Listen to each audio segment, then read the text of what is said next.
1 பேதுரு அதிகாரம் 3. அந்தப்படி மனைவிகளே, உங்கள் சொந்த புருஷர்களுக்கு கீழ்ப்படிந்திருங்கள். அப்பொழுது அவர்களில் யாராவது திருவசனத்திற்கு கீழ்ப்படியாதவர்களாயிருந்தால் பயபக்தியோடு கூடிய உங்கள் கற்புள்ள நடக்கையை அவர்கள் பார்த்து போதனையின்றி மனைவிகளின் நடக்கையினாலேயே ஆதாயப்படுத்திக் கொள்ளப்படுவார்கள்.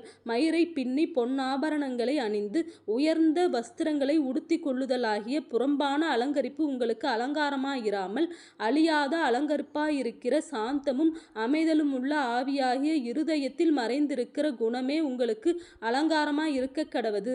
அதுவே தேவனுடைய பார்வையில் விலையேறப் பெற்றது. இப்படியே பூர்வத்தில் தேவனிடத்தில் நம்பிக்கையாயிருந்த பரிசுத்த ஸ்திரீகளும் தங்களுடைய புருஷர்களுக்கு கீழ்ப்படிந்து தங்களை அலங்கரித்தார்கள். அந்தபடியே சாராள் ஆபிரகாமை ஆண்டவன் என்று சொல்லி அவனுக்கு கீழ்ப்படிந்திருந்தாள்.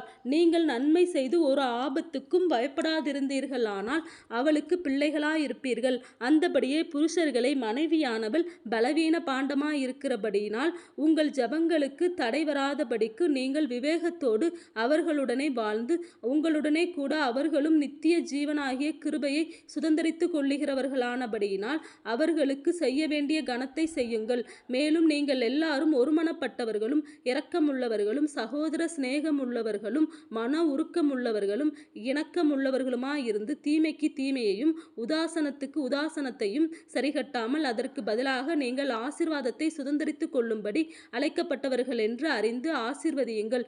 ஜீவனை விரும்பி நல்ல நாட்களை காண வேண்டும் என்றிருக்கிறவன் பொல்லாப்புக்கு தன் நாவையும் கபடத்துக்கு தன் உதடுகளையும் விலகி காத்து பொல்லாப்பை விட்டு நீங்கி நன்மை செய்து சமாதானத்தை தேடி அதை பின்தொடரக் கடவன். கர்த்தருடைய கண்கள் நீதிமான்கள் மேல் நோக்கமாயிருக்கிறது, அவருடைய செவிகள் அவர்கள் வேண்டுதலுக்கு கவனமாயிருக்கிறது. தீமை செய்கிறவர்களுக்கோ கர்த்தருடைய முகம் விரோதமாயிருக்கிறது. நீங்கள் நன்மையை பின்பற்றுகிறவர்களானால் உங்களுக்கு தீமை செய்கிறவன் யார்? நீதியின் மித்தமாக நீங்கள் பாடுபட்டால் பாக்கியவான்களாயிருப்பீர்கள். அவர்களுடைய பயமுறுத்தலுக்கு நீங்கள் பயப்படாமலும் கலங்காமலும் இருந்து கர்த்தராகிய தேவனை உங்கள் இருதயங்களில் பரிசுத்தம் பண்ணுங்கள். உங்களில் இருக்கிற நம்பிக்கையை குறித்து உங்களிடத்தில் விசாரித்து கேட்கிற யாவருக்கும் சாந்தத்தோடும் வணக்கத்தோடும் உத்தரவு சொல்ல எப்பொழுதும் ஆயத்தமாயிருங்கள். கிறிஸ்துவுக்கேற்ற உங்கள் நல்ல நடக்கையை தூசிக்கிறவர்கள் உங்களை அக்கிரமக்காரர் என்று உங்களுக்கு விரோதமாய் சொல்லுகிற விஷயத்தில் வெட்கப்படும்படிக்கு நல்மனசாட்சியுடையவர்களாயிருங்கள். தீமை செய்து பாடனுபவிப்பதிலும் தேவனுக்கு சித்தமானால் நன்மை செய்து பாடனுபவிப்பதே மேன்மையாயிருக்கும். ஏனெனில் கிறிஸ்துவும் நம்மை தேவனிடத்தில் சேர்க்கும்படி அநீதியுள்ளவர்களுக்கு பதிலாக நீதியுள்ளவராய் பாவங்களின் மித்தம் ஒரு தரம் பாடுபட்டார். அவர் மாம்சத்திலே கொலையுண்டு ஆவியிலே உயிர்ப்பிக்கப்பட்டார்.